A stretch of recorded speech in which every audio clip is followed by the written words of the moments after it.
Alright you guys, this video is a wedging demo on how to properly wedge your clay. Purpose for wedging our clay, one big reason is to get it loose, to warm it up, just like stretching in sports or athletics. You need to warm up your clay. It makes it more elastic, more stretchable, more workable. Other big purpose and reason why we want to wedge is to ensure that we don't have any air bubbles in our clay. Air bubbles are a way that can get trapped, that traps in moisture, that once it goes through that bisque firing, it's going to explode on you. So wedging, I've already cut and weighed my clay. Now I need to wedge. Think of it similar to kneading dough. Similar process. I'm going to use the heels of my hand, those areas, get my body and shoulders above the clay as much as I can.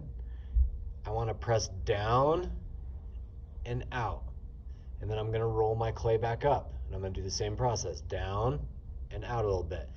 If I press too far out, and I'll go too far out on one of them, if I go too much, you guys will see that I start to get cracks in my clay. If I'm beginning to see that, I'm going too far out with it. If my clay begins to get too dry from the wedging table, or you can see dust on my hands, that's when I use one of the spray bottles, and I can just spray it a little bit as I wedge if needed.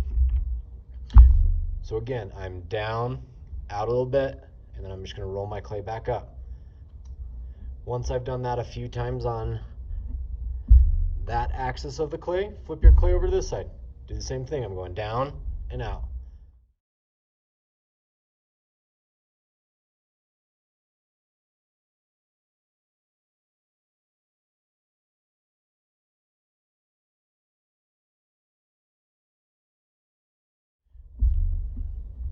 Now, number that you should be shooting for when you're wedging your clay, minimum of 15 times.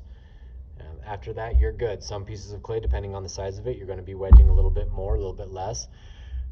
But I want to do minimum of 15, so I'm down and out. And once you guys get better at doing this, you'll find it doesn't take nearly as long. 15 wedges doesn't take much time at all. As I'll show you kind of right here.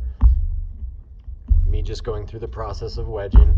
Want to make sure I get out any of those air bubbles and help stretch out my clay a little bit. Kind of warm it up. So once I've gone through my wedging, personally I always like to, because I don't like any of these folds or this sloppy piece of clay, I always like to get my piece into a square. Good way to get it into a square is I'm just going to start dropping it on ends. So I'm dropping it, and then I flip it to another end, and you can see as I just drop it using gravity and the force of the table, I'm able to get my clay into a nice little cube that then I'm ready to work with.